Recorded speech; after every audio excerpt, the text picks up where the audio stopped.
ہشت Nagar development society Charsadda کی جانب سے سال نو کے آغاز پر امن اتحاد کے جھنڈے تلے امن مارچ کا انعقاد کیا گیا۔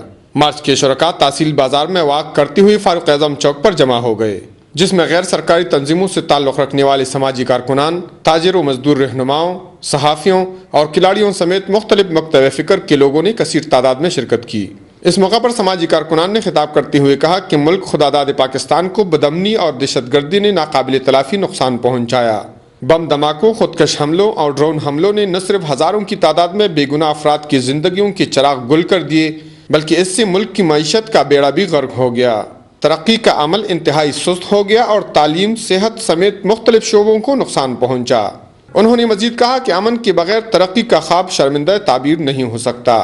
ملک و قوم کی ترقی و خوشحالی کے لیے ضروری ہے کہ تمام محب الوطن پاکستانی ایک آواز ہو کر امن کے لیے سرتوڑ جدوجہد کریں اور اس ملک اور معاشرے کو امن کا گہوارہ بنائیں۔